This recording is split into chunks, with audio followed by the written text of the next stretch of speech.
Monsieur Messatfa a demandé la parole également. Merci Madame le maire pour un éclaircissement sur l'impact du Covid sur les finances du LSC. Vous dites 1,5 million, ça correspond à peu près à un tiers des recettes en termes de cotisation. Mais qu'en est-il de la masse salariale? Parce que je crois qu'elle s'élève à 450 000 euros. Est-ce que les salariés du LSC, qui est une association, bénéficient du chômage partiel? Oui. Donc c'est compensé. Il y a un jeu, donc c'est un peu moins d'1,5 million malgré tout. Quand je parle d'1,5 million, c'est vraiment les pertes de recettes liées à la suspension du paiement par les Levalloisiens de leurs cotisations. D'accord, on est sur les cotisations, mais il n'y a pas le gain sur l'économie faite sur les salaires. Non. D'accord, merci. Non. Mais contrairement à la ville où on ne peut pas passer nos agents évidemment en chômage partiel, le LSC en tant qu'association peut en bénéficier. Ok. Je mets au voie cette délibération. Qui est pour? Abstention? Avis contraire? Je vous remercie.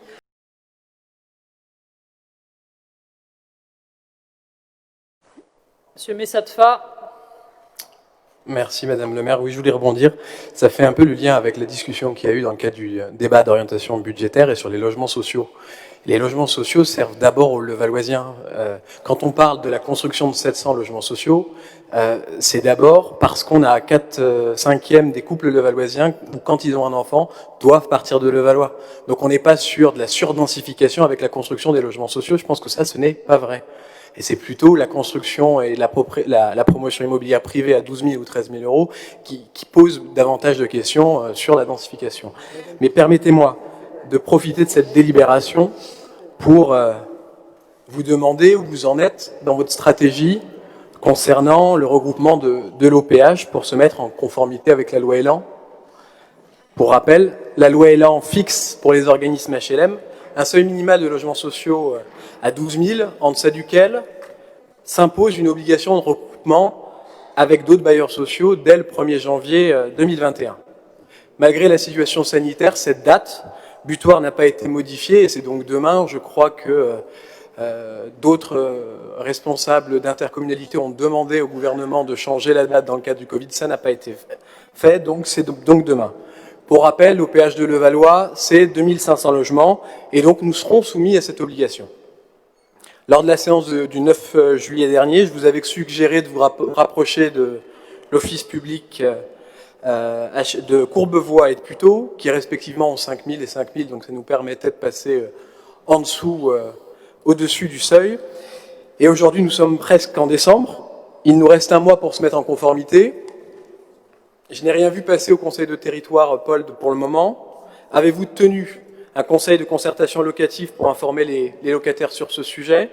Avez-vous réuni les représentants du personnel de l'OPH? Parce que si rien n'est fait, il y a deux options. Soit c'est la privatisation des logements sociaux, avec tout ce que cela implique dans la gestion du quotidien. En vrai, si c'est pas fait, il n'y a qu'une option. Mais allez-y, ça fait très peur ce que vous dites, donc allez-y. Non. La privatisation des logements sociaux. Ça fait pas très peur, il y a des logements privés et des logements sociaux dans le privé à Levallois. Je dis juste que ça implique quand même quelques conséquences dans la gestion au quotidien, soit la mise sous tutelle par le gouvernement. Et ça, c'est le ministre en charge du logement, la ministre en charge du logement qui décidera et qui rachètera les logements sociaux de Levallois Habitat. Dans les deux cas, c'est une très mauvaise nouvelle, soit en même temps pour la stabilité des loyers, mais aussi pour la réactivité aux demandes des locataires. Donc les logements sociaux et le logement, c'est une politique de proximité, ça doit le rester. Donc qu'avez-vous envisagé sur ce sujet? Alors, sur la forme, Monsieur Messatfa, ce que vous venez de faire à l'Assemblée nationale, ça s'appellerait un cavalier législatif. C'est-à-dire que ça n'a absolument aucun rapport avec la délibération, sauf que comme on parle d'un prêt contracté par un bailleur social pour voilà, vous en profitez pour me placer le logement social et l'avenir de Levallois Habitat. Ça me dérange pas du tout, mais je voulais quand même souligner que ça n'avait donc aucun rapport avec la délibération. Mais comme on est sympa, on va quand même vous répondre et je ne m'arrêterai pas là. Sur le fond, oui, cette date tient toujours du 1er janvier 2021 et on devra effectivement avoir réglé ce sujet avant cette date. On compte le faire. Ce sera inscrit à l'ordre du jour du conseil municipal du 14 décembre prochain. Pour être très transparente avec vous, je dois voir Jacques Kosowski, maire de Courbevoie, et Joël Secaldi-Reynaud, maire de Puteaux, le 4 décembre prochain. pour savoir si on s'entend sur une fusion de nos 3 offices. Si tel est le cas, on prendra chacun une délibération lors de nos prochains conseils municipaux de décembre pour acter cette fusion, en informer le préfet et prendre peut-être une délibération plus technique sur les modalités de cette fusion dès le conseil de janvier. Mais en tout cas, on actera cette fusion ou pas avec les offices de Puteaux et de Courbevoie dans les délais, comme on s'y était toujours engagé, et tout va bien.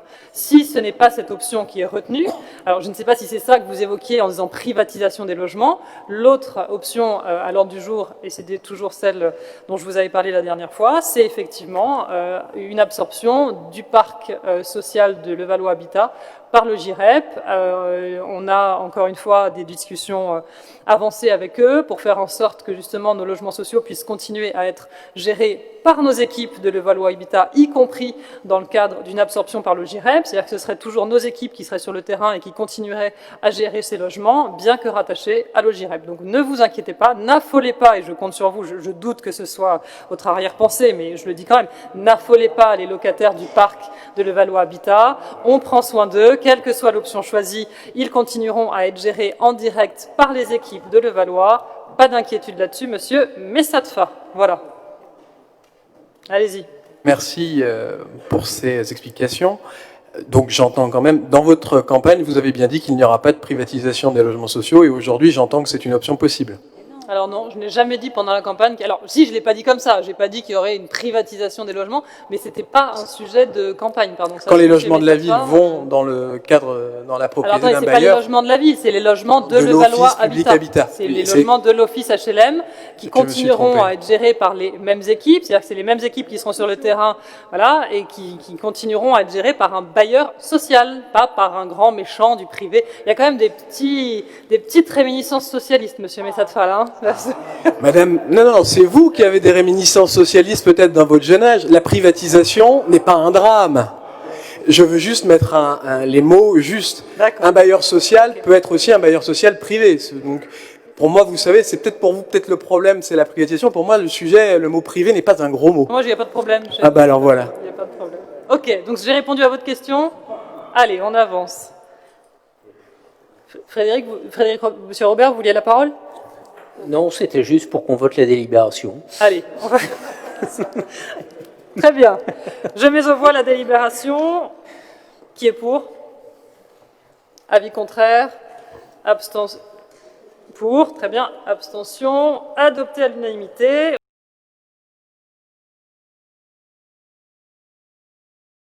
Monsieur Messatfa, vous vouliez intervenir sur cette délibération ? Merci, Madame le maire. Combien coûte cette cascade ? 808 000 €, c'est dans la délibération. Dans la délibération, monsieur. 800 000 € hors taxe. 808 000, attends, il y a le coût exact. 808 000, où est-ce que c'est ? Ouais, 808 000 et quelques. 808 334 € hors taxe, en coût prévisionnel. Donc ça veut dire que ça serait une cascade à 1 million d'euros au parc de la Planchette. Parce que moi, je veux bien souscrire aux propos, et je le souscris d'ailleurs aux propos de notre adjoint aux finances, Frédéric Robert. Il faut faire attention avec l'argent public. Et je suis étonné de voir cette délibération à l'ordre du jour dans le contexte social et économique que nous traversons, lié à la crise sanitaire. Une cascade d'1 million d'euros au parc de la Planchette en 2021, si je comprends bien. Est-ce que c'est vraiment la priorité, quand bien même la région en financerait une partie ? La région en financerait 400 000 €. J'ai vu un peu moins, 350. Mais ça reste de l'argent, et là, c'est les impôts des Franciliens, des Levalloisiens. Je souhaite qu'on ait aussi un financement de POLD dessus, parce que le développement durable, c'est aussi un sujet porté par POLD. Après, c'est un choix, c'est-à-dire que c'est pas un caprice, hein, monsieur Messatfa, c'est pas parce qu'on trouve ça joli et qu'on veut en faire un. C'est-à-dire qu'il y a aussi, Madame Deschien l'a parfaitement noté, un volet écologique et qui est à prendre en compte. Donc oui, c'est un choix qu'on fait, oui. Est-ce que c'est la priorité ? Mais ce que je ne comprends pas, monsieur Messatfa, dans votre intervention, qui est un petit peu facile de vous caricaturer. Vous parlez d'une cascade. Il ne s'agit pas uniquement d'une cascade. Il se trouve que le site actuellement est conçu ainsi. Il s'agit d'apporter de la biodiversité. Il s'agit de donner une vraie place à l'eau dans ce parc et de lutter contre les îlots de chaleur. Je ne comprends pas parce que c'est exactement ce dont vous nous parlez. Mais il y a ceux qui parlent et puis il y a ceux qui agissent. Voilà, monsieur Messatfa. Avec grand plaisir. Donc, moi, je voudrais juste finir. On peut faire beaucoup de choses avec 1 million d'euros, notamment pour la biodiversité, notamment pour l'écologie. Et tiens, comme vous aimez poser des questions, je vais vous en poser une. À votre avis, combien coûte une rénovation de végétalisation dans une cour d'école? Madame Deschiens. Non, mais il y en a de la végétation dans les cours d'école, donc je comprends pas. Quel est le sens de votre question? Eh bien, écoutez, si vous souhaitez nous rejoindre ça Quel dépend est le dans cette sens de votre volonté question? d'investir. On n'est pas sur une cour d'école, là. On est sur le bassin du parc de la Planchette. Et j'entends, mais D'accord. ce que je vous dis, Maintenant, on peut faire... alors, tout à l'heure, Madame le maire, très gentiment, n'a pas répondu à l'une des suggestions de de Madame Fondeur. Je cherchais son nom, pardon. Mais c'est vraiment méconnaître les cours de nos établissements scolaires. Non, je les ai Bien sûr fréquentés, que moi, je vous assure. bien sûr que moi, la première, j'adorerais les végétaliser, et je peux vous confirmer qu'il y a des gens aujourd'hui, des personnes aujourd'hui dans cette salle qui pourraient vous dire que je me bats pour conserver la végétation existante dans les cours d'école aujourd'hui sur le Valois. Tellement on nous demande d'agrandir les cours d'école. Mais c'est pas une... D'accord? Voilà. Il y a pas de Maintenant, on peut si faire vous voulez me beaucoup de donner choses. des On peut faire leçons beaucoup de choses par avec 1 rapport million d'euros. à combien coûte quelque chose, Oui. une cour d'école aujourd'hui, c'est une cour qui est en asphalte. Vous avez très fréquemment en dessous des ouvrages souterrains d'ailes des parkings.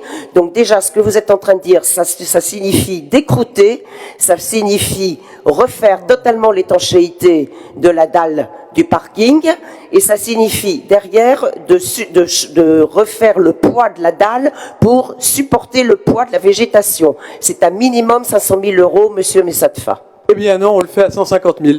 Et ça Voyez, arrive j'étais pas direct. loin, alors que moi je l'ai fait de tête, alors que vous vous êtes fait faire un petit devis dans un coin. Mais bien sûr, parce que comme ça me permet d'arriver et vous présenter des chiffres et de parler sur du concret. Quand je vous Sauf dis que qu'on peut dans faire... un cas, monsieur Messatfa, dans une Je vous cour ai pas- je d'école vous ai laissé aujourd'hui, parler, je vais ce n'est pas- terminer, Non, excusez-moi. mais attendez, dans Non, un cas, excusez-moi. dans une cour d'école, ce n'est pas prévu. Dans un autre cas, dans le parc de la Planchette, c'est prévu. Peut-être.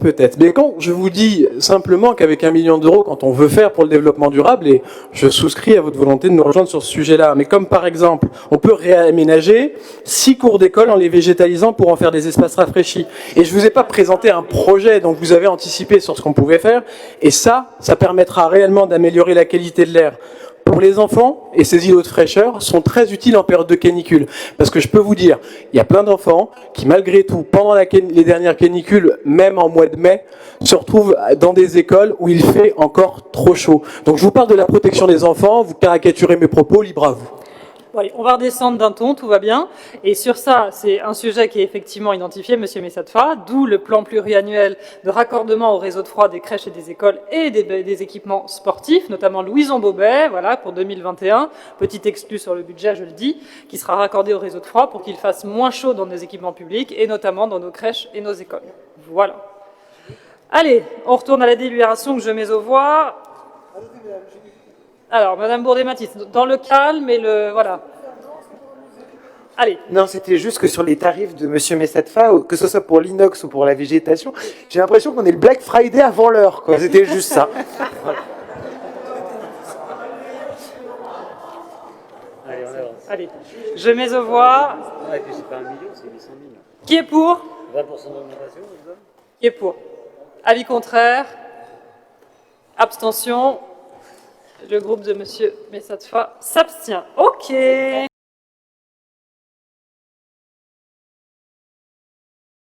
Alors, nous passons au dernier point inscrit à l'ordre du jour, le vœu du groupe Levallois d'Avenir. Monsieur Messatfa, je vous laisse nous le présenter. Merci Madame Levert.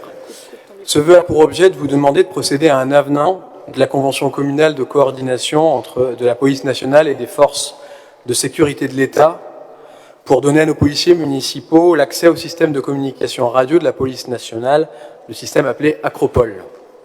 L'idée est de rattraper notre retard dans ce domaine, puisque des villes comme Puteaux, Neuilly et Clamart, pour ne citer qu'elles, disposent déjà de cet accès.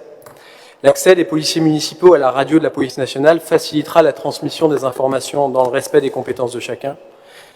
Les policiers municipaux sont en première ligne pour défendre notre sécurité, et ils sont souvent, et ils le sont, quelle que soit la menace. La police municipale doit faire face à la montée des incivilités, mais est aussi concertée par l'intensification de la menace terroriste. L'attaque terroriste du 29 octobre perpétrée dans l'enceinte de la basilique Notre-Dame de Nice, ce sont 5 policiers municipaux armés qui, au péril de leur vie, sont intervenus pour mettre un terme à la course fanatique et meurtrière de l'assaillant. Dans ce contexte, il faut aider ceux qui protègent notre sécurité en leur offrant des outils plus efficaces. Merci. Merci. Je vais laisser Monsieur Chassa vous répondre. Merci Madame le maire, mes chers collègues.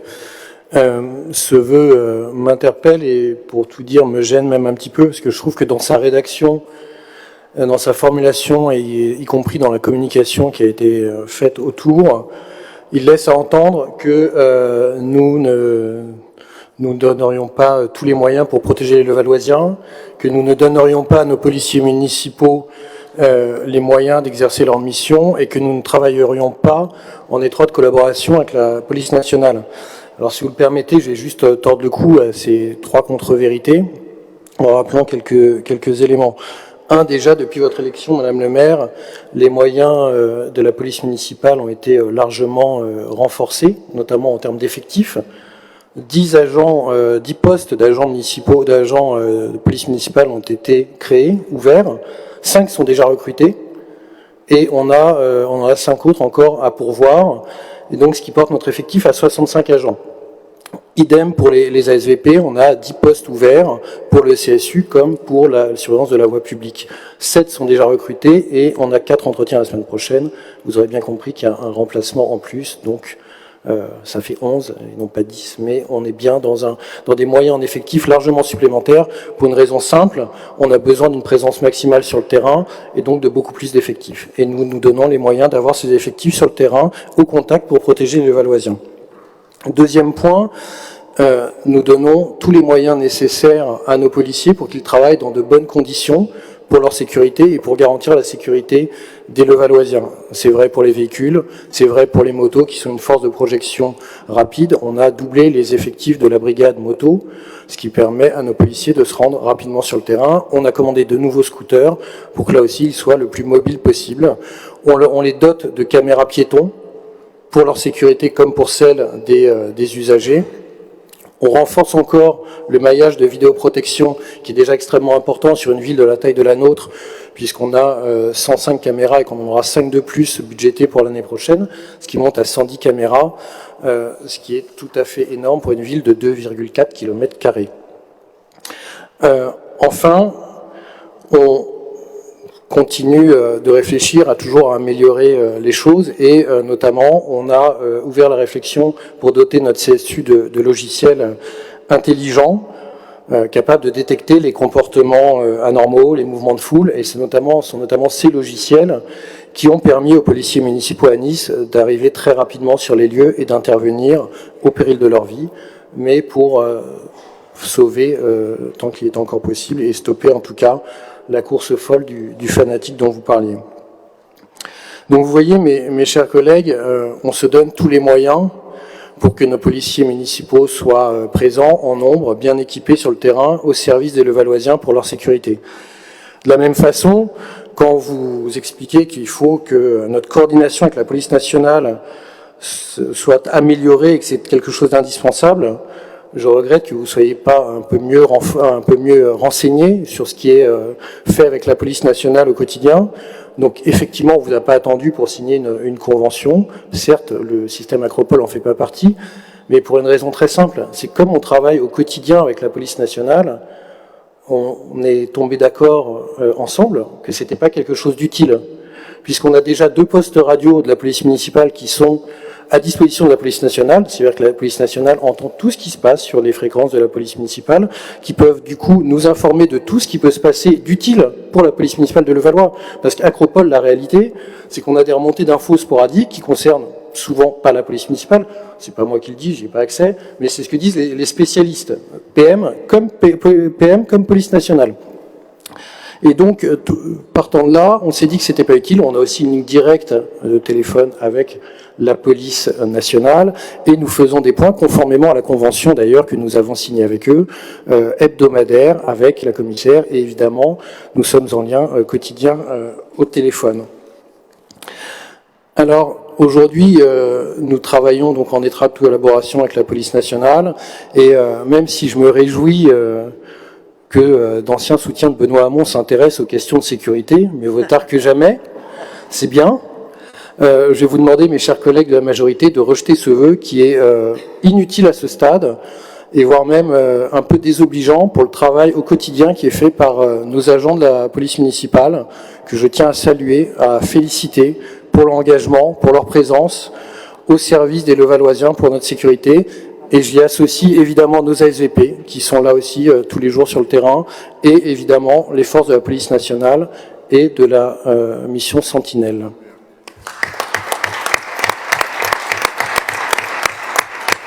Alors, dernière chose, je me permets de vous ajouter, puisque vous êtes si accro au partenariat avec l'État, que Madame le maire a écrit au Premier ministre il y a quelques jours pour solliciter que la police municipale de Levallois puisse participer à l'expérimentation prévue dans l'élargissement de ses compétences dans la loi de sécurité globale.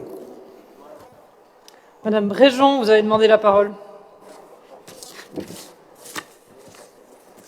Merci Madame le maire. Juste pour vous dire qu'on votera favorablement à cet amendement. On remercie évidemment cet amendement. On n'est pas à l'Assemblée, c'est un vœu. Pour voilà, cette proposition qui nous semble aller dans le sens d'améliorer le continuum de sécurité entre la municipale et la nationale. Du reste, je rejoins évidemment ce qu'a dit Monsieur Chassa quant à la gratitude que nous devons tous avoir envers nos forces de l'ordre. Je vous remercie. Merci. Monsieur Messatfa, vous voulez conclure? Allez-y. Merci Madame le maire.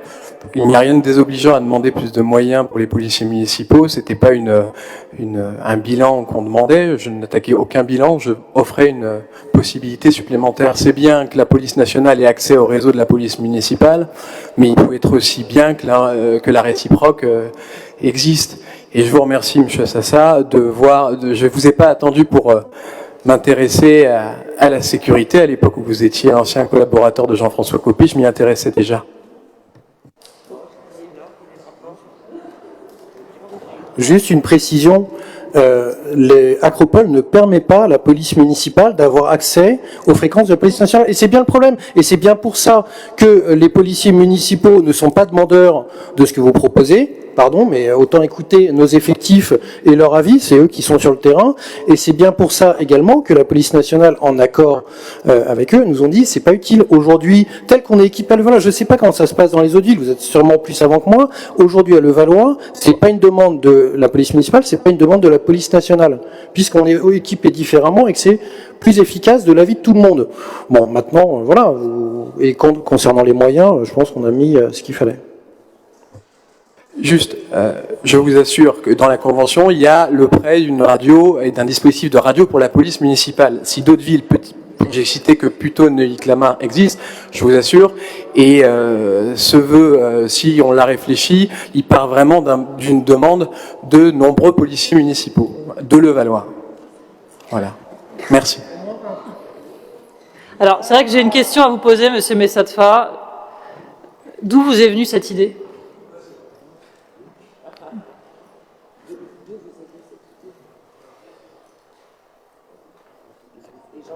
Allez-y, d'où vous est venue cette idée? Ouais, ça marche pas. Ouais, refaites, s'il vous plaît. Écoutez, on regarde ce qui se fait autour, on discute avec les policiers municipaux sur le terrain. Donc à Levallois, vous dites. À Levallois, oui. Et donc nous, moi je vois quand même les policiers municipaux tous les jours. On est en réunion avec eux toutes les semaines ou toutes les 2 semaines, et on les terrorise tellement qu'ils n'oseraient pas nous dire qu'ils ont besoin de postes supplémentaires pour être mieux coordonnés avec la nationale. En plus, on a regardé budgétairement, c'est des postes qui représentent un budget de 1 500 €, donc c'est clairement pas un problème de dépenses. Donc nous, ils n'oseraient pas nous dire ce qu'ils viennent vous dire à vous sous le sceau de la confidence. Je suis pas dans le secret des dieux. Ouais, non, je crois pas. Encore une fois, nous, on est très à l'écoute, nos policiers municipaux, Monsieur Chassa l'a dit, on les dote de moyens. Dès qu'ils nous demandent quelque chose, on voit avec eux si c'est possible et on le fait. Là aussi, même la police nationale nous a récemment sollicité. Elle avait besoin de VTT et là, la dernière demande qu'elle nous a faite pas plus tard que cette semaine, c'est une ligne de téléphone pour pouvoir mettre à disposition de leur agent de la police nationale un téléphone pour la ligne pour les femmes victimes de violences. on va évidemment leur mettre à disposition. Donc, quand on nous formule des demandes comme ça, on le fait, et on le fait immédiatement. Donc là, je ne sais pas, il y a une espèce de demande cachée dont personne n'aurait connaissance, qui n'est ni demandée par la nationale, ni par la municipale, mais qu'un policier municipal de chez nous serait venu vous demander sous le manteau, on ne sait pas, parce que nous, il n'ose pas nous le demander. Enfin, là aussi, c'est étonnant. Très honnêtement, c'est étonnant. Donc vous avez peut-être mis le doigt sur le truc dont personne n'a l'utilité chez nous, et qu'il faudrait peut-être nous demander de faire, parce que voilà... Bon, très honnêtement, voilà, Monsieur Chassa vous a répondu, la majorité municipale ne soutiendra pas ce vœu, que je vais donc mettre aux voix, et votera donc contre ce vœu, que je vais donc mettre aux voix. Qui est pour? Avis contraire? Abstention? Ce vœu est rejeté, et je compte sur vous, Monsieur Messatfa, pour dire que la majorité a rejeté un vœu qui visait à doter de davantage de moyens la police municipale. Je vous remercie.